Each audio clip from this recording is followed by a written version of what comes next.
All right.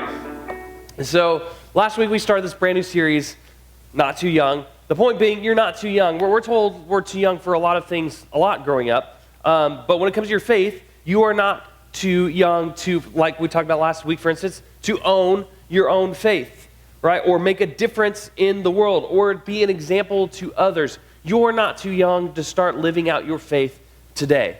And despite a lot of people that don't think teenagers have much to contribute to the world, we think differently. We love you guys. I love working with middle schoolers because you guys, you have your identities somewhat sorted out. You got your hobbies, your personalities, the thing you like, and you developed a sense of like self-awareness, but you're not so old that you care too much what other people think. It's this beautiful, like, innocent stage of life where you can just like say how you feel a lot of the time, at least compared to some people who are older than you. And so I love that honesty. I love that transparency. And you guys are really unpredictable. And weeks at like camp and See How I Believe really demonstrate that. But I love that about you guys because, one, it always keeps us on our toes. But it's also just something that's really beautiful about where you're at in life. And I love being able to see the way that you guys see the world. It brings a fresh perspective to some of us old fogies who need to maybe remember that childlike faith and some of the innocence that kind of gets lost as you grow up. And so I love that about middle schoolers. You guys are passionate. You guys, you don't see that there's no possibility for something. Most of the time, you guys see that anything is possible, and I think that's really healthy. Because it helps you chase after the things that otherwise would scare people, maybe who are older and more realistic than someone of your age.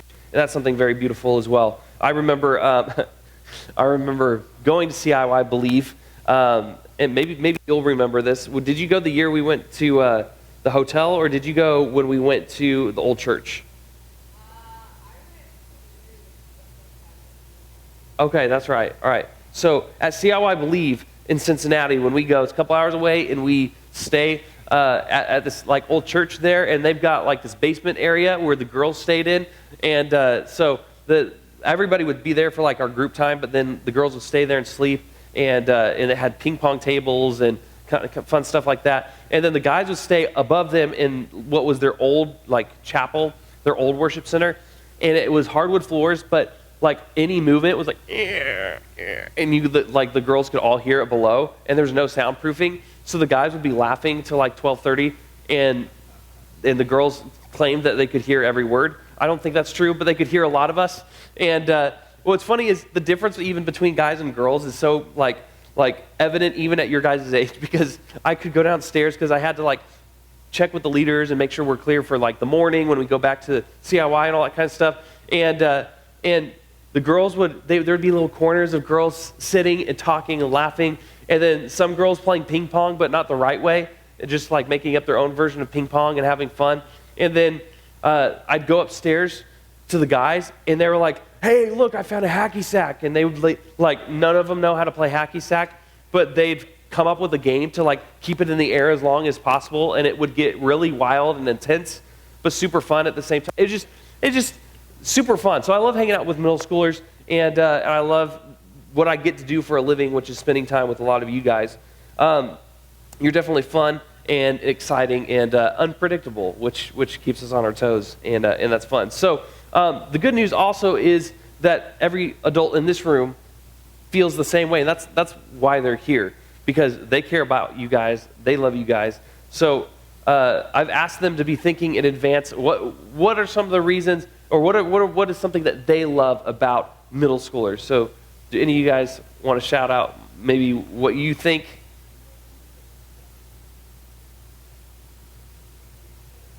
Who goes first? Jared, what do you love about middle schoolers?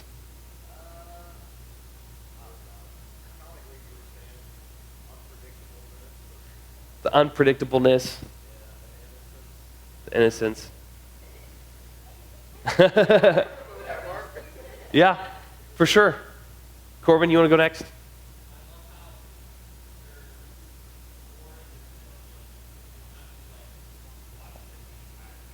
Yeah, You guys are more independent. You're coming into your own. And we're getting to see kind of like your own personality, your own sense of self-develop. Kaylee, what was yours? I love that they're starting to like figure out who they are as people, get like a purpose into that, and also they are super on your toes and you like just like. Yeah, definitely. Definitely. Yeah, you guys have a way of making people laugh, which is great, in a different way than like any other age group. So all that to say, we love you guys. We're here because this is an awesome stage of life, and this is where a lot of your foundations for your faith is being laid. And so we love being able to be a part of that and watch you come into your own and develop that for yourself. The point being, you really are not too young. The world will look at you and say, oh, well, what do you know? You're a teenager, right? We know even from Jesus, there's stories of him when the children would come around, and even the disciples would be like, hey, kids, go away. This is an important person doing important things. And you go, and Jesus is like, no, let them ask their questions. Like, you guys should have a faith like them. And so, like, we love you guys. We're glad you're here, and we're glad to be a part of your guys' lives. But unfortunately, I know that a lot of other people don't see teenagers that way, don't see middle schoolers that way. Some of you, maybe you got people in your life that, like, they just build you up, they help you chase your dreams, they help you see your potential, and that's great. You don't really hear a whole lot of negativity in your life, and that's really good.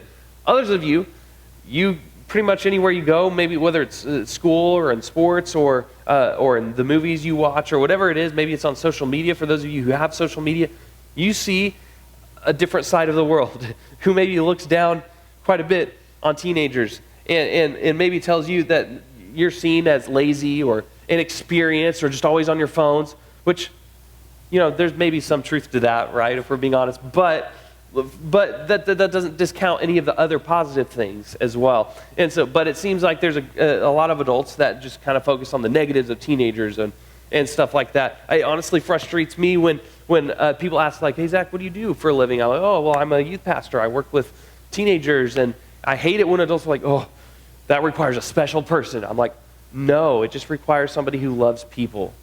And I like middle school people and teenage people.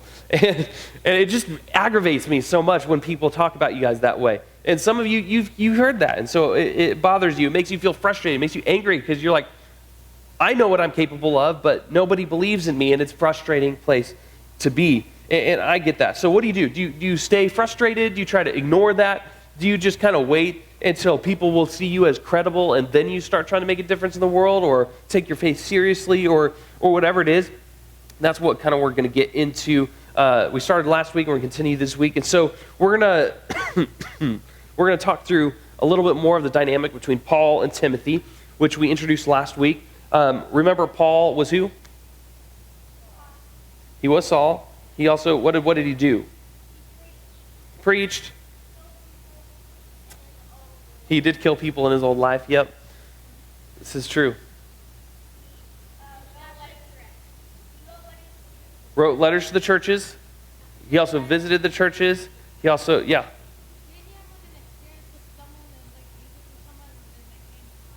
Yep. That's called the Damascus Road experience because he was on his way to Damascus to persecute Christians, and Jesus literally showed up, knocked him off his horse, blinded him for a few days, and then he came to and realized, oh, I'm on the wrong side of this. And so he became a Christian and radically changed directions in his life. Yes. So Paul, he traveled with a lot of different people. There's Barnabas, there's Timothy was one of those. Luke traveled with him for a while and recorded stuff that happens. That's in the book of Acts. So he had a lot of companions, and so Timothy being one of those, Paul kind of like mentored him and how to teach people. But Timothy, in his church, he stayed at Ephesus, like we talked about last week. And there are a lot of people in Timothy's area in Ephesus, especially those even older than him, that did not live like Christians. You guys seen people like this? They're not Christians. They don't claim Christianity. They don't live like Christians. Maybe you've seen people who claim to be Christians, but they don't look any different than anybody else.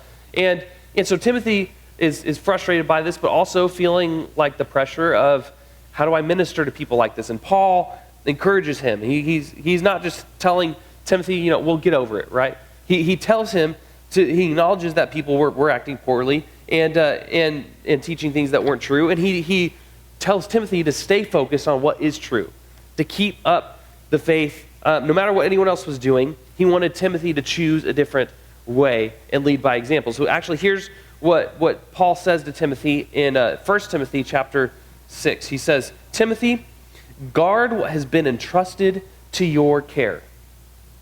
Guard what has been entrusted to your care. So right away, he's encouraging Timothy to protect his big job, which is what? He's there in Ephesus. He's working with the church plant. What's his job? To preach the good news. He's sharing the gospel, the resurrected Jesus, and teaching, as Jesus said right before he ascended to heaven, he said, go into all the world, make disciples of all nations, baptizing them in the name of the Father and Holy Spirit, and teaching them all that I have commanded you.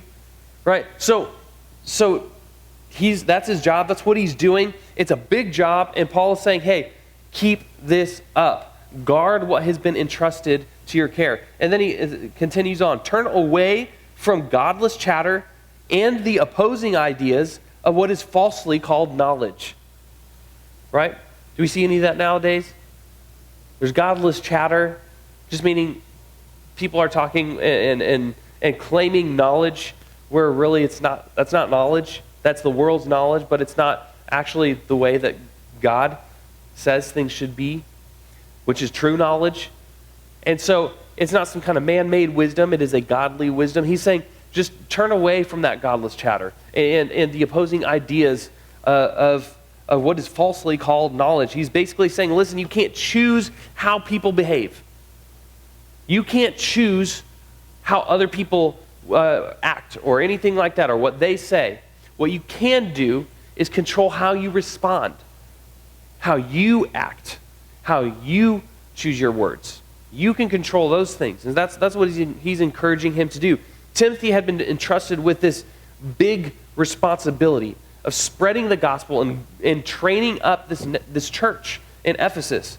And he's saying you can do that by turning away from all that godless chatter and living differently, living by the way that Jesus taught.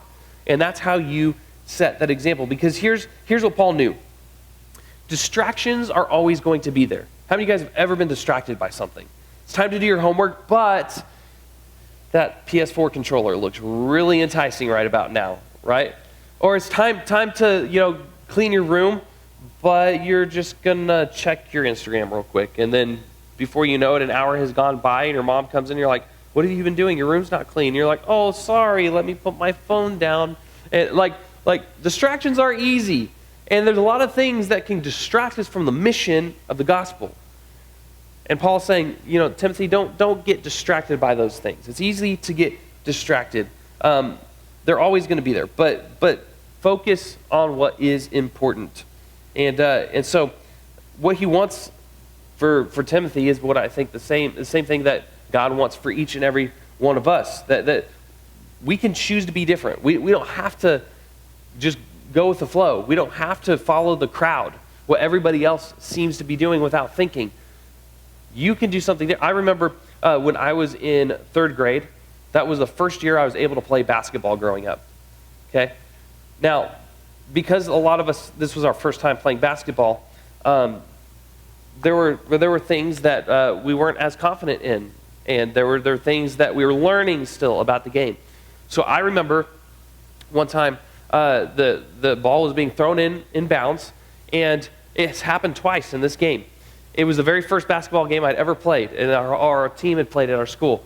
And so that's why I remember it so clearly. But I was standing there, the ball was being thrown in, and I look up and I'm like, that's our basket.